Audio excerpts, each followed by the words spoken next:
Now that we've discussed the objects that make up a Microsoft Access database, let's switch over to Microsoft Access, the product, and take a look at each of these objects in action. When you launch Microsoft Access 2000, this opening dialog appears. We're going to be working with an existing file. So I've selected Open an Existing File, and I'm going to double-click to select More Files. I can now browse to locate the file that we're going to work with. I'm going to switch to my D drive since we're going to be working with a sample file that ships with Access 2000, and I've installed Access 2000 on my D drive. So I'm going to select the D drive. I'm going to go into Program Files, Microsoft Office, then Office, and finally Samples. And I'm going to open the Northwind database that ships with Microsoft Access 2000. I double-click to open up the file. And you'll see in a moment that there's a startup screen that appears when you open the database. I'm going to click Don't Show This Screen Again, and I'm going to click OK. And what we're looking at here is a standard access database, an MDB file. So the extension on the file is MDB, which stands for Microsoft Database. And as I mentioned, a standard database is comprised of tables. I'm going to click Queries within the objects list, Forms, Reports, Pages, Macros, and Modules. I'm going to go ahead and select Tables again, and we're going to take a quick preview of each object type within an Access database. Tables act as a repository for your data. In other words, all the data that you enter into your system, if you're using Access as the storage place for your data, is stored in tables within the Access MDB file. Let's take a look at a table in action. Once Tables has been selected in the list of objects, you can see that we can create a table in Design View using a wizard or by entering data. Down here we have all of the existing tables which are stored within the Northwind database. If I want to view the customer's table and see the data within it, I can double-click Customers. And you can see that now what I'm looking at are all of the fields and records within the table. The fields go across, those are the columns within my table, and you can see the records go down. A new feature available in Access 2000 is sub-data sheets. What sub-data sheets allow you to do is view hierarchical data. Customers are related to orders. If I click this plus sign right here, we can expand to see the orders that are associated with this particular customer. If I wanted to view the orders associated with the second customer, I click its plus sign as well. I can click the minus sign to collapse. If I want to view the order details that are associated with the selected order, I can click the plus sign to view the order detail items associated with that order. So these are sub-data sheets new to Access 2000. Now what I'm going to do, right now we're looking at the data within the table. I'm going to switch to Design View so that we can see the structure of this table. I click View with this Design tool visible, and I switch to the design of the underlying table. Notice that what we're looking at are the fields that make up our table. These are the different columns of information. And we're going to talk about naming conventions later, but it's very important that you do not include spaces within your field names. Notice that, for example, the field name company name begins with a capital C, and then each word is capitalized. So the N in name is capitalized. Also notice that a data type has been selected for each field within the table. These right here are all text. If I open up the data type drop-down, you'll see there are different data types available, and we're going to be talking about these later in the training series. You can also enter a description for that field. The description will appear in the status bar when that particular field has focus, and it's also great for documenting your applications. Tables, I should say each field within a table, has many properties associated with it.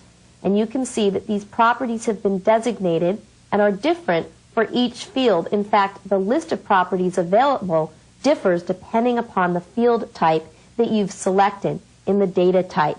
So this is the structure of our underlying table.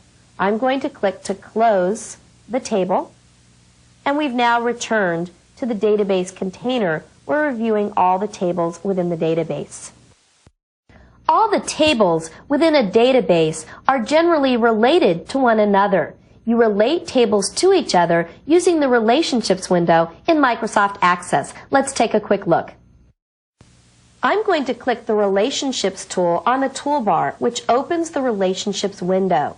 And you can see all the relationships that have been defined for this particular database. So for example, you can see that the Customers table is related to the Orders table using the Customer ID field to join the two tables.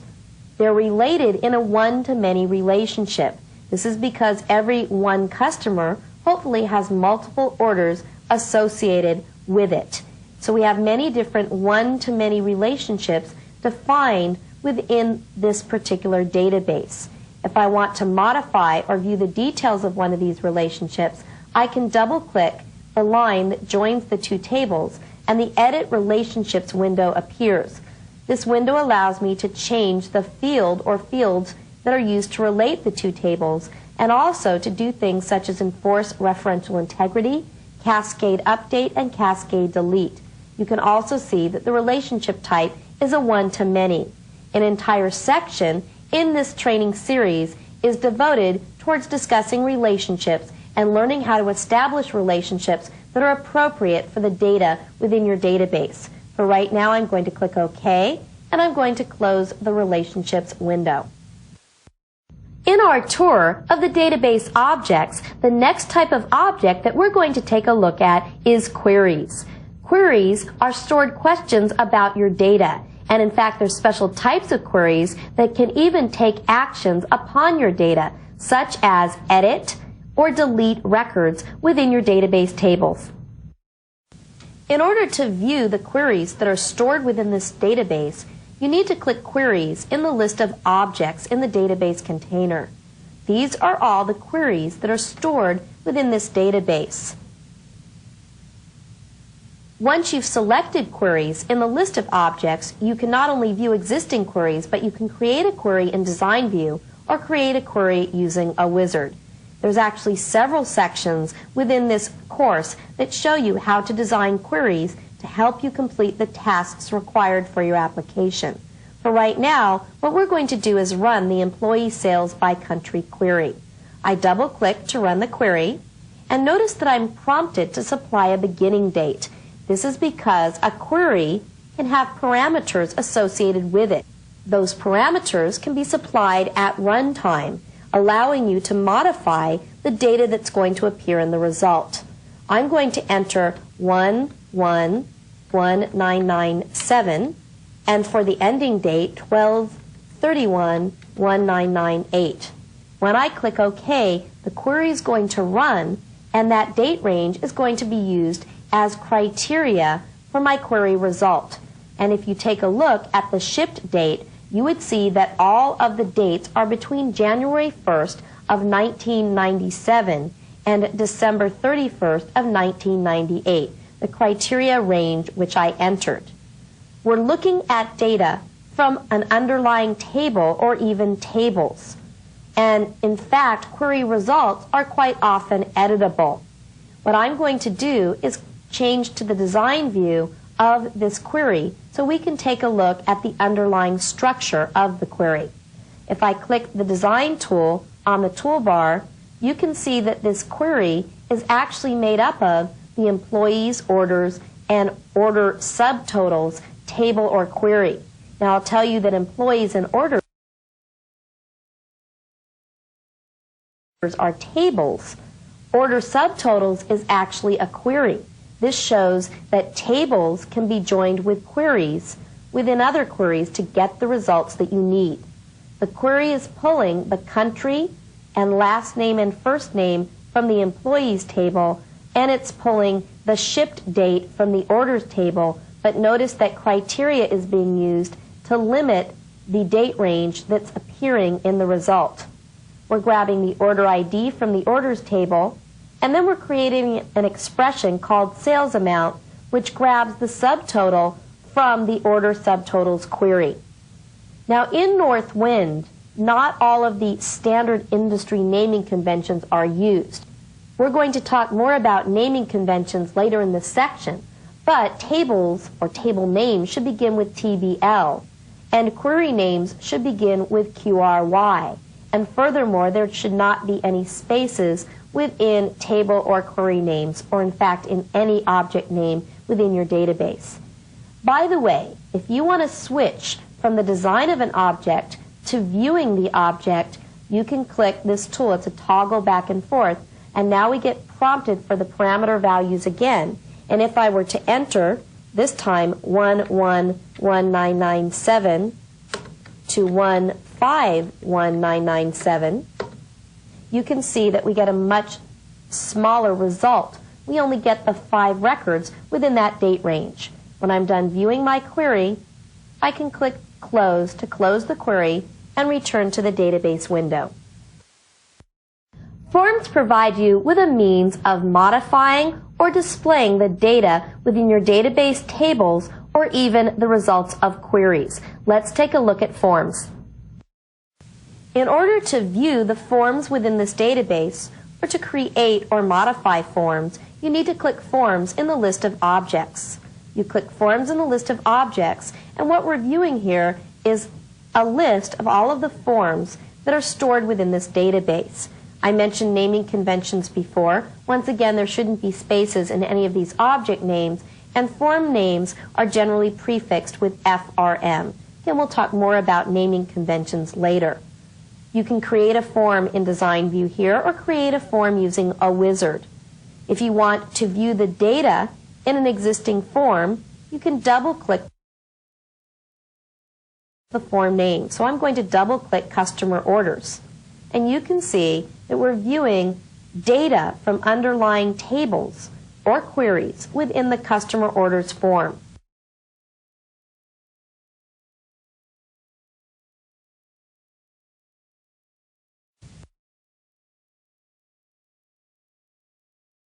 Customer table. These come from the order table, and then you can see the detail items that are associated with each. In order to view the form or queries within the customer orders form, the company name and country come from the customer table. These orders come from the order table, and then you can see the detail items that are associated with each order. If I click to select a different order for a customer, you can see that the order details changes to show me the order detail items associated with that order. If I click a different order, you'll see a different list of order detail items. And this involves the one-to-many relationship between the order table and the order details table. If I click to navigate to the next record within the customer table, you can see that the list of orders changes, and therefore, of course, the list of orders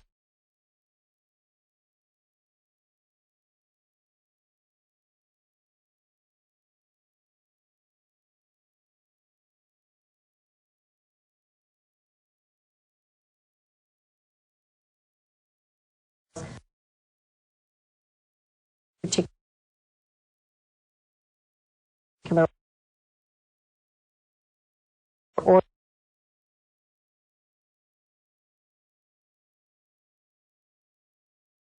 orders come from the order table, and then you can see the detail items that are associated with each order.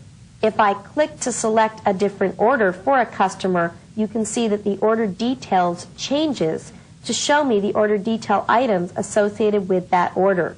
If I click a different order, you'll see a different list of order detail items. And this involves the one-to-many relationship between the order table and the order details table. If I click to navigate to the next record within the customer table, you can see that the list of orders changes, and therefore, of course,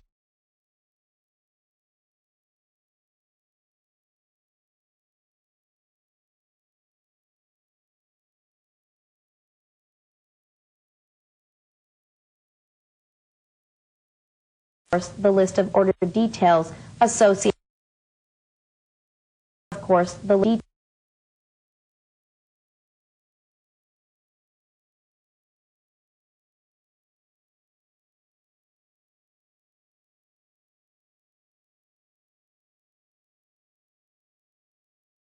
associated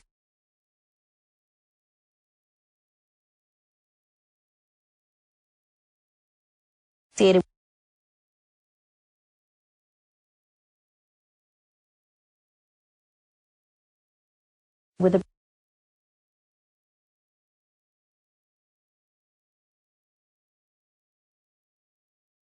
particular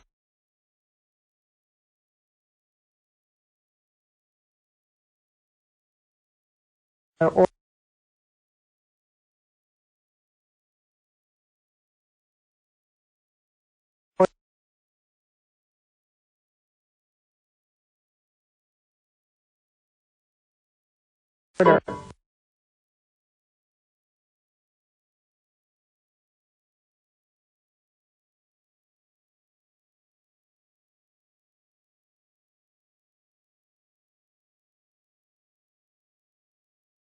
To view the list of existing reports or to create a report or modify an existing report, you click Reports in the list of objects. You can see all of the reports that are contained within the Northwind database. From here you can create a report in Design View or create a report using a wizard. If you want to run a report, you can double-click that report. So I'm going to double-click to run the catalog report. I'm now viewing the running catalog report.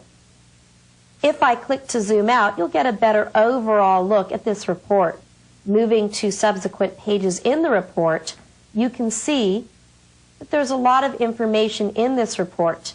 The report contains data from tables as well as even pictures. I'm going to click to zoom back in, and you can see that for the beverages, that we're viewing a picture associated with the beverages category, and then we can see the products within the beverages category. If I click to go to the next page, this picture is associated with condiments, and we're viewing the list of condiments. If we want to view the underlying structure of this report, I click to go to Design View, and you can see the underlying structure of the report. As I scroll down through the report, this report is made up of different sections. And not only is the report made up of different sections, the sections include data groupings. This grouping right here is a category name header, and down here we have a category name footer. And you can see that we also have page footers and report footers and more. Right here we have a sub-report. Just as we had a sub-form within our customer form that we looked at earlier, here we have a sub-report. And the sub-report brings in detailed data for a particular category. If I wanted to return to the preview for this report, I can click View. Now we've just taken a quick preview of one particular report. Just as forms can contain programming code and you can include extensive logic within forms, you can also include extensive logic within reports. I'm going to click to close the catalog report, and we've returned to the list of reports that are stored within this database. Just as with forms, reports are covered extensively throughout this training course, including how to control them using programming code. Tables act as a repository for your data. Another way to view the data access pages that are associated with this database and the data within this database, you click Pages within the list of objects. You can see a listing of existing data access pages. You can also create data access pages in Design View or using a wizard, or edit a web page that already exists and isn't currently linked to this particular database. If I want to take a look at the View Products data access page, I can double-click View Products. And you can see that right now I'm viewing products as a data access page. And it looks very much like an access form. But there's one major difference. The major difference is that I can view this form and its data in a browser. What I'm going to do right now is close this data access page. I'm now going to go over to it in the list of objects, and I'm going to right-click it. Then I'm going to select Web Page Preview. I click to select Web Page Preview,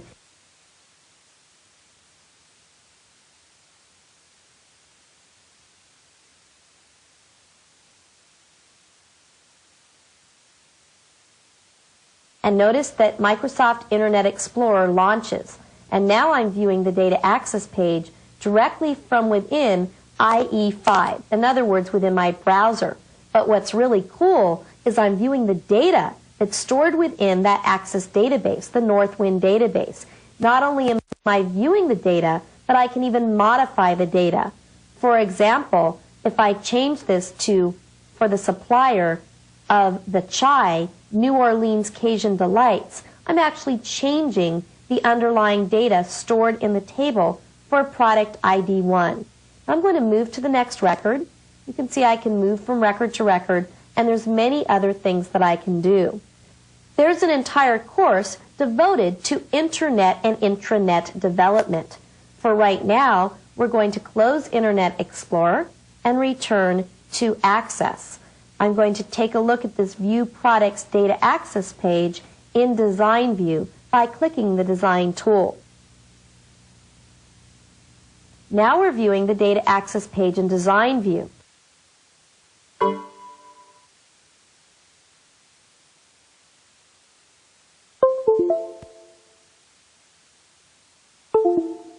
And you can see that working with a Data Access page is very similar to working with a form in Design View. You can add objects to the Data Access page, and these objects include things like list boxes, combo boxes, command buttons, and so forth. And just as forms and reports can contain code behind them, Data Access pages can also contain code behind them. And that code is covered within this training series. I'm going to close the Data Access page and return to the database window. All the to view the list of macros stored within this Access database, click Macros in the list of objects. And here we can see all the macros that have already been created within this database. I'm going to select the customer's macro, and then I'm going to click Design. We're going to view the design of the macro. A macro is made up, if you want, of things that are like subroutines, and they're your macro names. And then there's actions that are essentially lines of code that execute within the macro. You're very limited within Microsoft Access as to what you can do using macros. And modules, which contain VBA code, are significantly more robust and powerful. But if you want to learn more about macros, as I mentioned, they're covered within the Users series for Microsoft Access. I'm going to close this macro, and we're going to move on to modules. If I click the Modules tab, you can see that this particular database is comprised of 2 modules. These modules are places where you can store VBA, or Visual Basic for Applications code. If I want to view the design of a module, I click the Design button with a module selected. And you can see that what I'm viewing right now is the code that's stored within that module. A module is made up of functions and subroutines. Functions return values, whereas subroutines do not. If I want to see a listing of all of the procedures which are stored within this startup module, I can click this drop down, and you can see there's actually a lot of different procedures stored within this module. If I want to go to one of those procedures, I click to select it within the list of procedures. And now I'm viewing the VBA code that makes up that particular procedure. What we're in right now is the Interactive Development Environment, or IDE, and another name you'll hear used to describe this environment is the VBE, or Visual Basic Editor. What I'm viewing is my project, which is my Northwind database, and then properties of the selected object. If I wanted to view the Utility Functions module, I can double-click to select it, and now I'm viewing the code within the other module, which is the Utility Functions. And if I use my Procedure drop-down, you can see that this particular module only contains one procedure, which is a function called isLoaded. Most of this training series is devoted to writing VBA code behind your forms, your reports, VB script behind your data access pages, and then general library utilities that are stored in modules. If I go down to my taskbar right now, notice that We have the Visual Basic environment as well as Microsoft Access. They both are actually separate applications and show up separately on your Windows taskbar. If I click to go back to Access, I've returned to the database window. But as you can see using my taskbar, it's very easy for me to return to the development environment anytime that I'd like. So I can switch back and forth quite easily between the two. Now that we've taken a quick tour of all of throughout this training series,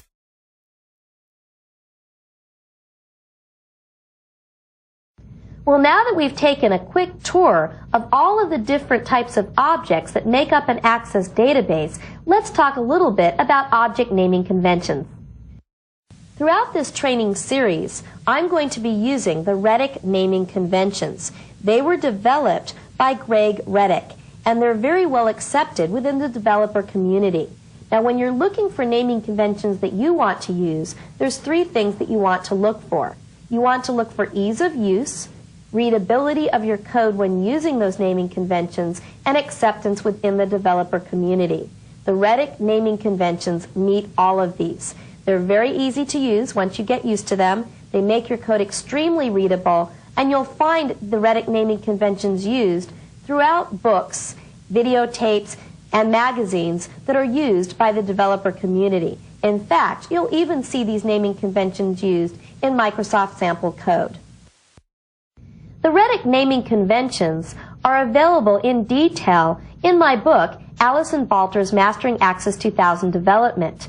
They're also found out on the web on Greg Reddick's website. For now, let's just look at the database container and talk briefly about the naming conventions.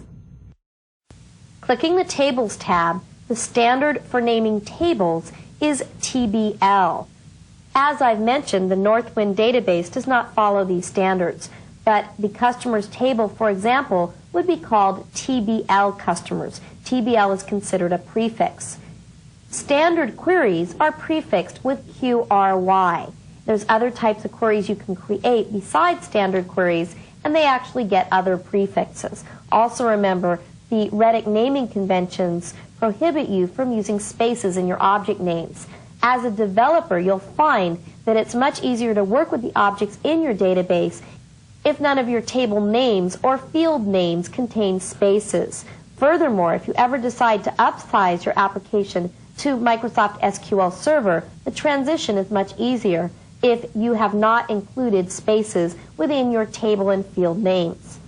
Forms by the Reddick standards are prefixed with FRM if they're main forms, and if they're subforms, they're prefixed with FSub.